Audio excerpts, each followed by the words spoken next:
يلا. السلام عليكم ورحمة الله وبركاته. احنا النهاردة هنعمل مكرونة بالصلصة وهنعمل فشة سلقناها. الفشة هي اتسلقت ودي دهنة عشان نحمر بيها، وهعمل الصلصة. وطبعا انا المكرونة سلقاها، فهنبدأ دلوقتي.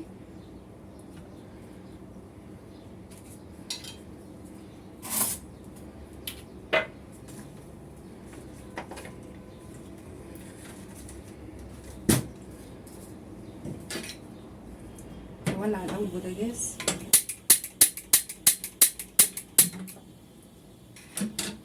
نحط زيت طبعا للمكرونة، دي صلصة المكرونة. وانا بعملها بالثوم والفلفل بس، في ناس بتعملها بالبصل. ثوم وفلفل بس. بس واقلبها كده.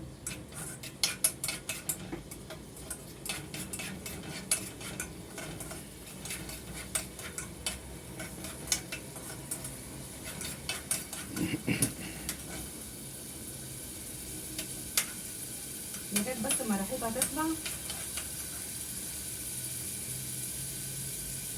وهحط الصلصه.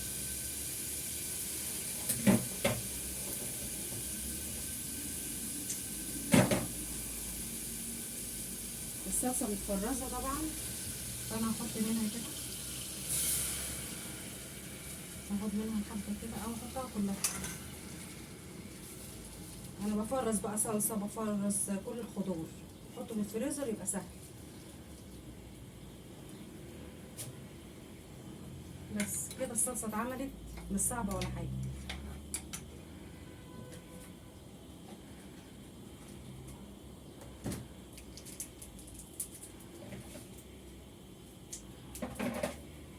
احط مرقه دجاج،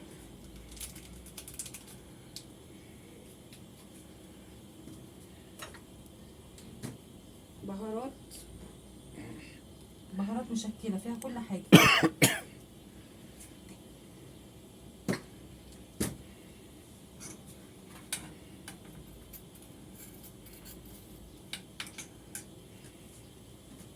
وملح.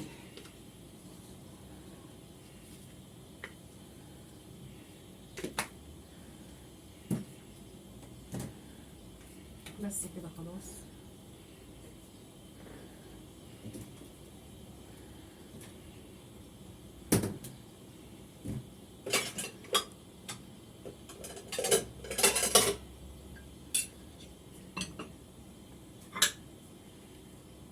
بس كده هعمل بقى الفشه.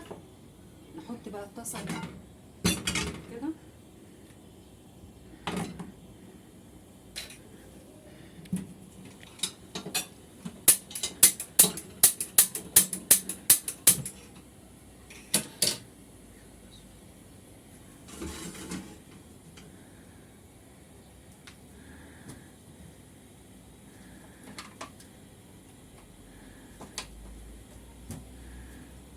نحط حبه زيت.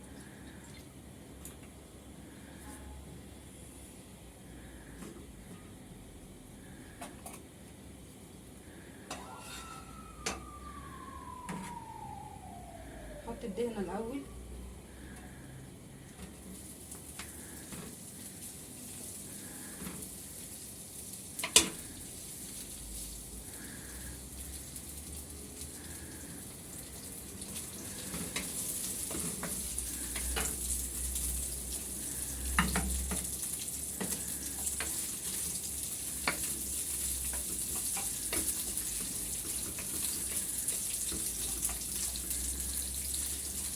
مش عايزه اطول عليكم الفيديو، علشان ايه؟ انا اهم حاجه المضمون يعني، الحاجه بتتعمل ازاي. لكن كل حاجه بنعرف نعملها في البيت، كلنا بنعرف نعملها، لكن ممكن يكون في فكره مش عارفينها مثلا.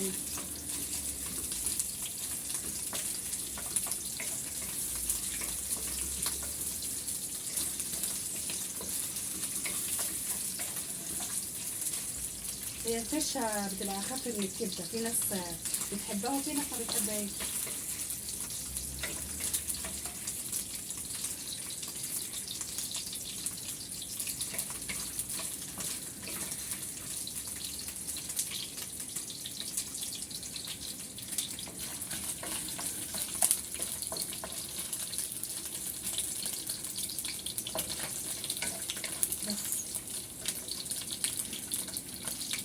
الصلصه بتتعمل اهو.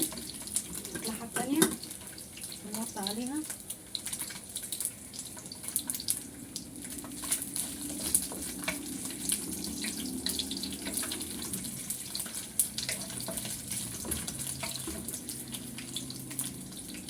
نحط الفشه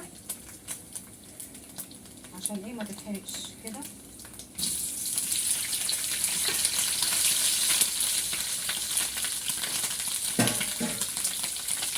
الثوم بعدين في الاخر عشان الثوم هيتحرق. الثوم في الاخر، الثوم بتنزل في الاخر لحد الخل.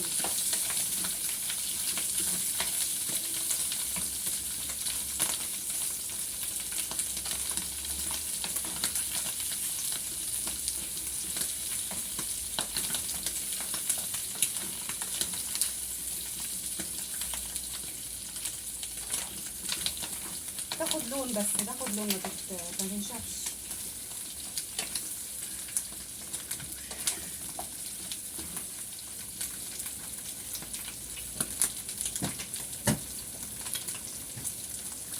نحط بهارات.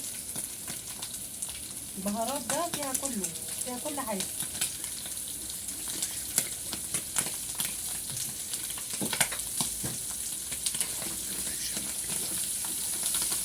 والفشه طبعا مسلوقه، طبعا انتوا عارفين تسلقوها ازاي، زي اللحمه بالظبط، وبعدين بتتقطع كده. حطينا البهارات اللي هي ال7 بهارات، انا بعملها في البيت، كل حاجه بعملها في البيت. وبفرز كل الخضار.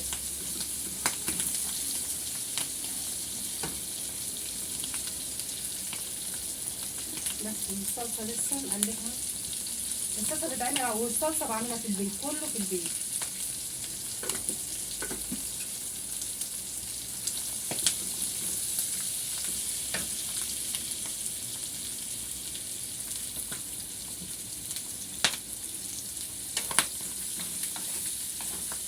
نحط الثوم في الاخر.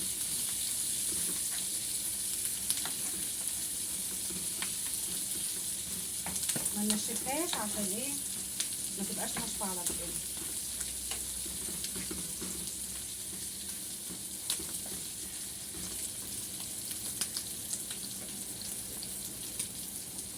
نحط ملح بقى مش كتير عشان الثوم انا عاملاه مع فلفل مع ملح.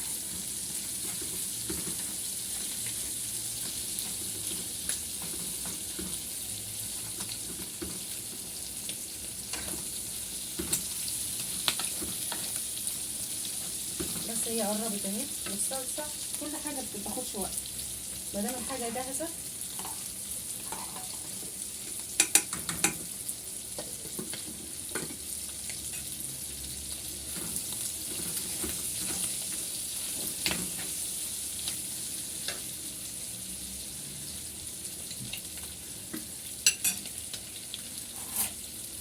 نحط معلقه ثوم بفلفل،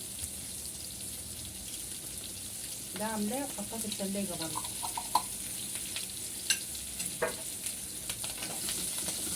اللي عايز يخرج فلفل يخرج حامي، هم كل واحد حر. في ناس ما بتحبش الحامي خالص.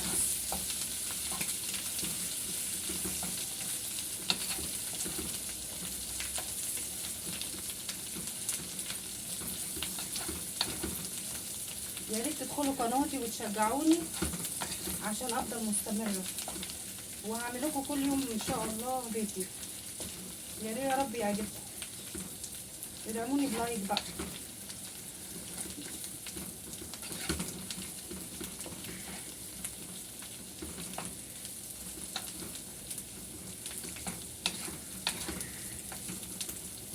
بس كده خلاص عشان ما تنشفش. نقفل عليها.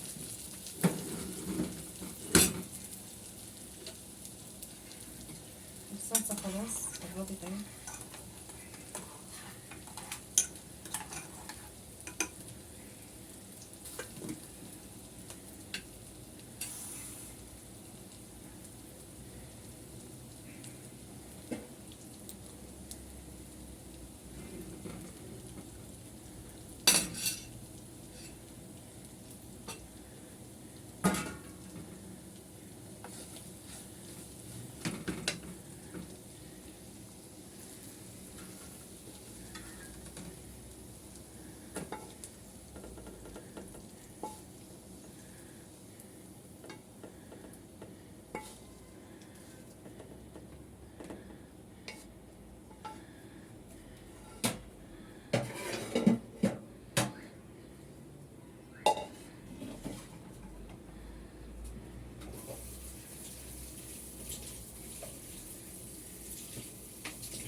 المكرونه خلاص الصلصه اهي.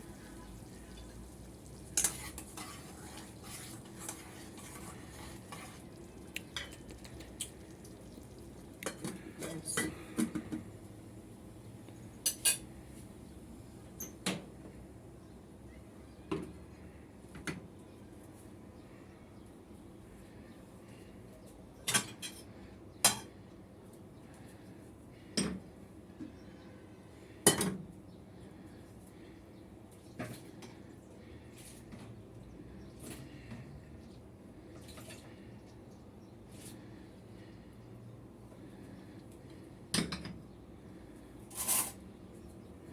نحط الصلصه عليها.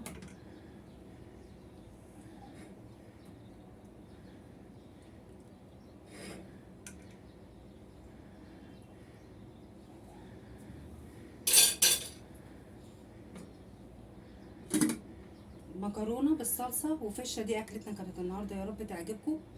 ويا ريت يا رب اي تعليق كده تحسسوني ان انا ايه اللي انا متشافه، وان ايه رايكم، وتقولوا ايه رايكم.